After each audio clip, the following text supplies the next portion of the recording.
Dato y relato, separando realidad de fantasía.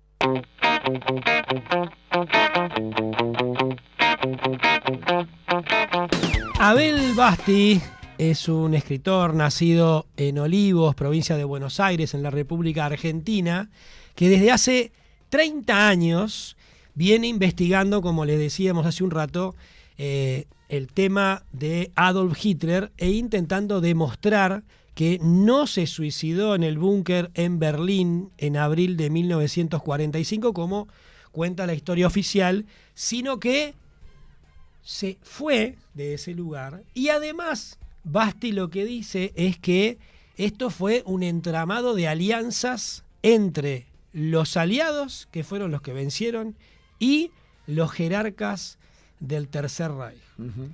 Y por eso, y por su último libro que acaba de ser editado por Planeta, que se llama Las fotos de Hitler después de la guerra, estamos en contacto justamente con Abel Basti, a quien le agradecemos por recibirnos y le damos la bienvenida.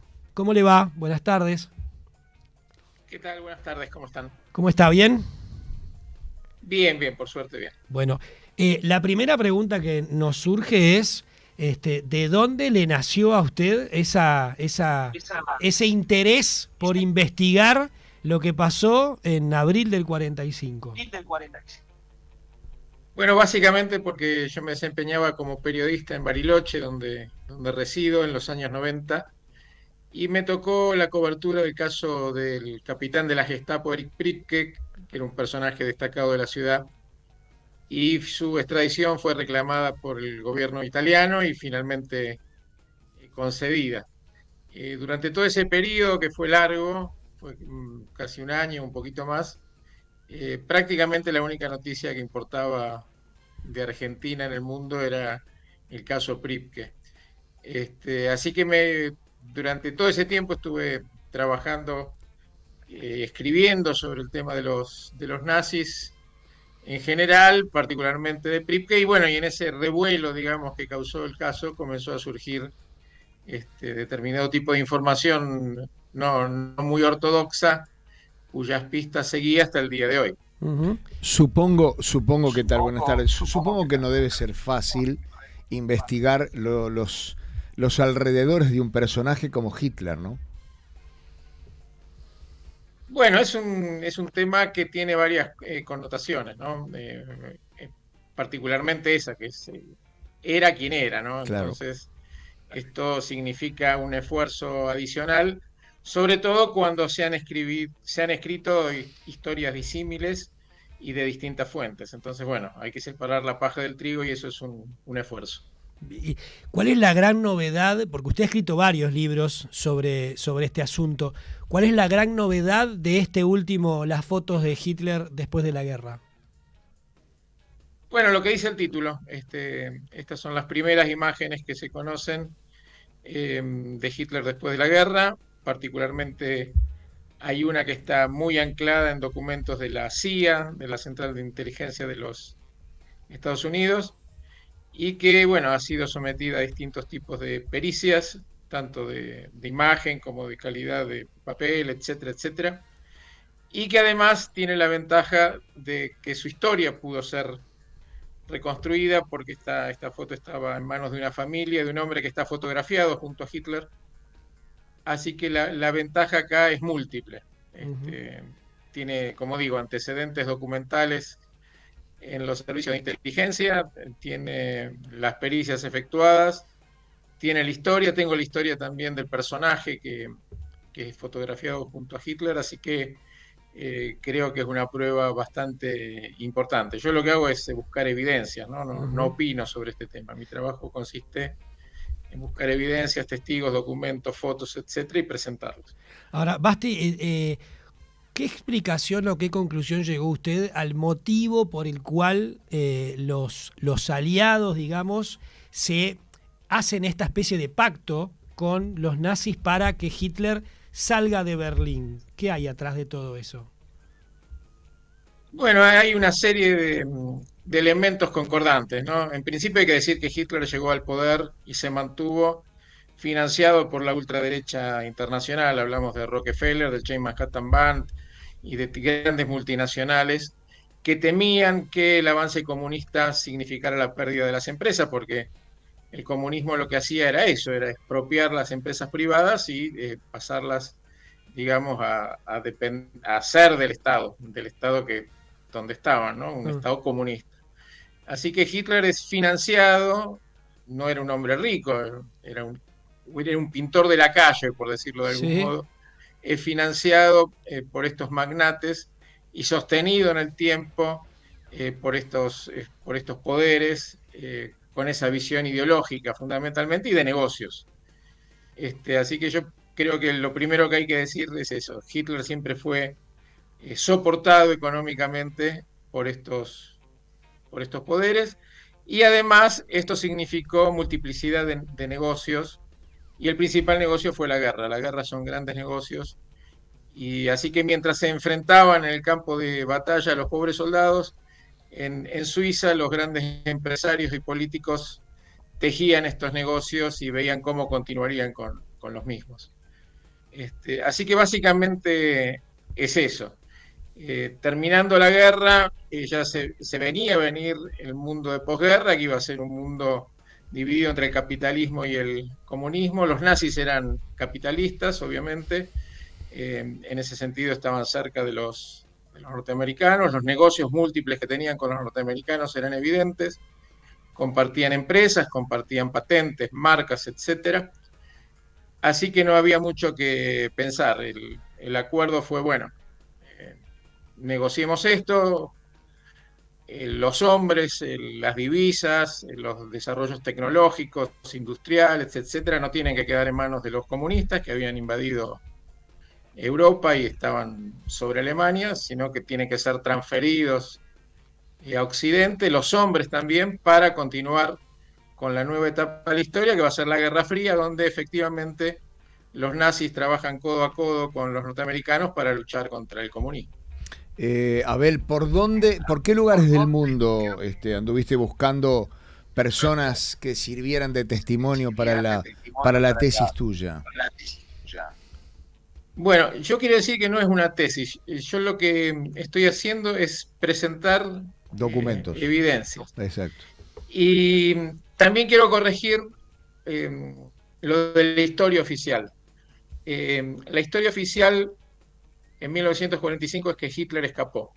Esto, quien vaya a una hemeroteca y se toma el trabajo de leer los diarios de época, va a ver el sinnúmero de informaciones, especialmente las declaraciones de los jefes soviéticos, que eran quien más información tenía, porque habían invadido Berlín, habían entrado al búnker, diciendo que Hitler había escapado.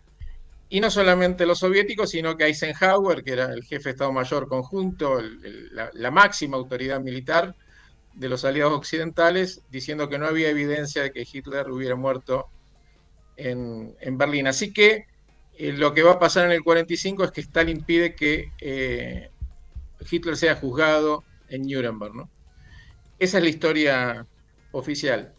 Y la historia oficial es que para el Estado alemán de posguerra, que no era nazi, Hitler no era una persona muerta. Fue declarado muerto en 1956, o sea, casi 11 años después de su presunto suicidio, en presunción de fallecimiento, porque no había aparecido su cadáver. Así que para el Estado alemán de posguerra, Hitler es una persona viva durante esos años, pero no solamente viva. Es una persona que no tiene ningún proceso en su contra, no hay ninguna actuación penal en su contra, consecuentemente no hay condena, y al no haber condena no hay pedido de captura. Esa es la historia oficial. Eso lo quería agregar como elemento que generalmente no se considera, ¿no? Perfecto. Ahora la pregunta era, ¿a cuántos países tuviste que ir, venir, contactar gente y todo para encontrar personas que te sirvieran de testimonio? Bueno, el grueso de testimonios es en Argentina. Digamos, el plus que tengo yo como investigador es estar a 15 kilómetros de donde vivió Hitler en su exilio en Sudamérica. Su primer refugio fue acá en Bariloche. Así que yo me he movido básicamente en Argentina. Sí he estado en otros países, particularmente Colombia, donde es una de las fotos, esta que les comentaba antes, y estuve, bueno, ahí también recogiendo testigos, pero creo que el grueso de testimonios es en nuestro país. Ujú. ¿Se sabe el lugar exacto donde estuvo o estuvo en varios lugares? No, él tenía dos residencias que fueron, digamos, los sitios más importantes durante su exilio. Una es la estancia San Ramón, que es lo que les decía, 15 kilómetros de acá, es una propiedad que desde principios del siglo XX estaba en manos de los alemanes, de lo que eran los Lausen, que era una familia muy poderosa que tenía grandes comercios, líneas de navegación, en fin, un poder comercial muy, muy grande. Esa fue la estancia donde él tuvo el primer refugio, pero le habían construido especialmente, y estuvo terminada en 1945, una gran mansión, un complejo de casas y de infraestructura a orillas del lago Nahuel Huapi, cerca de Villa Langostura. Así que usaba alternativamente esos lugares. El segundo se llama Inalco. Quien googlee por ahí va a encontrar fotos, historias, videos de Inalco, que es una mansión y un complejo de casas tipo villa de montaña que todavía se mantiene en pie, aunque está deshabitada, ¿no? Así que esos son los dos puntos más importantes. ¿Hay alguna información, hay alguna cosa que indique que Hitler estuvo allí? ¿O simplemente lo saben personas que tienen contacto con, por ejemplo, los escritos tuyos? No hay evidencia documental y testimonial. Yo en mi canal de YouTube, que está mi nombre, pongo algunos de los testigos que atendieron a Hitler. Por ejemplo, hay una mujer que atendió a Hitler allí, que era mucama, contando varios detalles. Pero además he tenido acceso a cartas privadas de los alemanes de época, donde se explicita claramente la orden de construir un lugar en Argentina para Hitler, cómo se construye, quiénes son los dueños, quién la administran esa propiedad, la estadía de Hitler en ese lugar. Esto está muy documentado también en este tipo de cartas privadas, ¿no? Es raro que no se haya convertido en un sitio, no sé, turístico, por ejemplo. Bueno, es un lugar muy visitado, muy, muy visitado. Lo que pasa es que es una propiedad privada, entonces es difícil. Claro.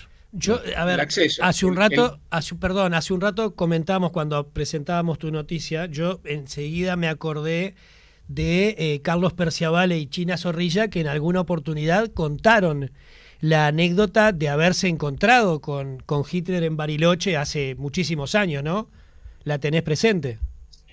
Sí, la cuento en uno de mis libros y aludo a quiénes eran los dueños del lugar donde ellos hacen el relato, a determinadas circunstancias históricas, etcétera, etcétera. Sí, lo tengo muy presente. Porque, a ver, recordemos, cada vez que Perciavale contaba esa anécdota, mucha gente decía que estaba mal de la cabeza, ¿no? Sí, que sí, había inventado semejante cosa. Cuando nos encontramos con estos documentos y testimonios tuyos, resulta que Perciavale y China Zorrilla no estaban soñando ni estaban mal de la cabeza.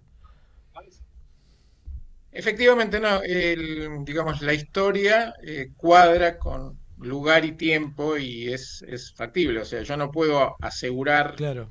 a quién vieron ellos dos, Sí. pero el relato es absolutamente creíble precisamente por el contexto en que se da.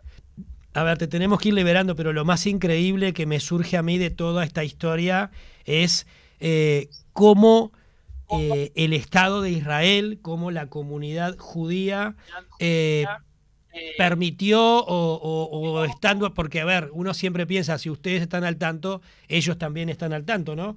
Cómo el Estado de Israel y la comunidad judía, que ha perseguido nazis en principio por todo el mundo hasta el día de hoy, habiendo tenido noticias de esto, no hicieron nada al respecto. Es lo más increíble que me surge de todo. Yo separaría lo de comunidad judía, que alude a una religión, Sí. al Estado de Israel. Bien. Yo haría esa diferencia. Yo en uno de mis libros, que se llama Los secretos de Hitler, cuento cómo Hitler pacta con los líderes sionistas antes del inicio de la guerra. Hay una alianza muy, muy fuerte para el traslado de judíos a lo que va a ser el Estado de Israel, con la oposición de Churchill, porque eso era un protectorado británico y no quería que le llevaran judíos a un protectorado británico en tierra árabe, por decirlo Sí. de algún modo. Así que a partir de ese momento los nazis hacen una fuerte alianza con los jefes sionistas porque tenían el mismo propósito, que era que los nazis salieran de Alemania, de que los judíos, las personas de religión judía salieran de Alemania y formaran un nuevo Estado independiente, autónomo. Ah, Tenían ese interés común, así que los nazis trabajaron codo a codo con los sionistas, la Gestapo particularmente, con los servicios secretos judíos de la época. Esto es muy largo de contar, sí, sí. pero bueno, yo lo hago con mucho detalle en Claro, mis pero libros. una, Esto explica además por qué los sí. grupos extremistas judíos durante la Segunda Guerra Mundial pelearon con Hitler contra objetivos británicos, y si uno traza una continuidad en el tiempo, explica también porque muchos criminales de guerra que teóricamente estaban siendo buscados fueron contratados por el Mossad, que es el servicio Sí, secreto nuevo, digamos, cuando se constituye el sí. Estado de Israel, porque antes no existía, fueron contratados para el Mossad para pelear contra los árabes. O sea que hay una trama de complicidad y de acuerdo entre sectores israelíes, porque ya el Mossad es israelita, Ah. políticos israelitas, con los nazis. Pero una cosa es Todos los sacarlos y servicios otra cosa es secretos. matarlos, ¿no? ¿Cómo? Que una cosa, digo, es sacarlos pretender sacarlos de Alemania y llevarlos a tierra árabe en principio, y otra cosa es matarlos como mataron a millones. Por eso digo, hay una diferencia grande ahí. Sí, pero básicamente hay un concepto que es muy similar, porque cuando uno lee los acuerdos entre la Gestapo y los líderes sionistas, el concepto es, para los sionistas, Sí, que todo judío que no vaya a su nueva tierra es considerado traidor a la causa judía. Eh, es en esos términos, yo no quiero sí, sí, explayarme sí, sí, está bien. mucho más en eso porque lo he detallado, Mm. pero digamos que hay una entrega a Hitler que haga lo que quiera, por decirlo de algún modo, con los judíos que no van a formar parte del proyecto de lo que va a ser el El Estado nuevo Estado. de Israel. Pero esto, bueno, es secundario en relación a lo que estaba diciendo, si bien es todo un tema. Eh, A la pregunta es, ¿hubo intereses y complicidades en la cúspide del poder internacional que permitieron esto? Y si el Mossad no buscó, no porque no sabía, Por algo sino fue. porque no lo iba a hacer en el marco de ese claro. acuerdo, como tampoco lo hicieron los servicios de inteligencia británicos, el servicio de inteligencia norteamericano, el servicio de inteligencia alemán. Todos estos servicios trabajaban codo a codo porque formaban parte de una misma alianza geopolítica. Todos sabían que Hitler estaba viviendo en la Argentina. Todos no lo buscaron porque no había orden de captura. No había orden de captura porque no había sido condenado. Y no había sido condenado porque había un pacto. Tremendo, ¿eh? Ajá. Este programa se llama Dato y Relato, nunca mejor dicho, ¿no? En este caso, el relato que nos comimos durante todo este tiempo. Claro. Abel, ¿se termina la saga de Hitler por acá o hay más en carpeta? No, yo encontré un submarino alemán hace poco tiempo en el sur argentino. A partir de ese hallazgo, yo estoy trabajando con expediciones para determinar quién traía ese submarino, qué submarino era, Ujú. qué modelo, qué clase, cuándo llegó a ese lugar. Y a partir de ahí se abre todo el tema también documental que estoy trabajando, que sobre todo con documentos rusos, que califican el viaje de submarinos hacia Sudamérica, de submarinos hacia de varios, en los documentos soviéticos como convoy especial del Führer, entre comillas, ¿no? Convoy Ujú. especial del Führer. Así que estoy trabajando ese tema, pero básicamente salgo un poco de la computadora o de la Mm. antigua máquina de escribir para trabajar un poco en el campo con esto, que es otra cosa, ¿no? Porque esto es buceo, yo no buceo, pero bueno, hay Mm. que hacer expediciones con buzos, con sonares, con barcos, bueno, todo lo que es una expedición náutica de ese tipo, así que estoy trabajando en eso actualmente. Abel Basti, gracias por atendernos. Queda la recomendación para los oyentes, las fotos de Hitler después de la guerra, el último libro, más todos los anteriores, para enterarnos bueno, para ir sacando relatos, ¿no?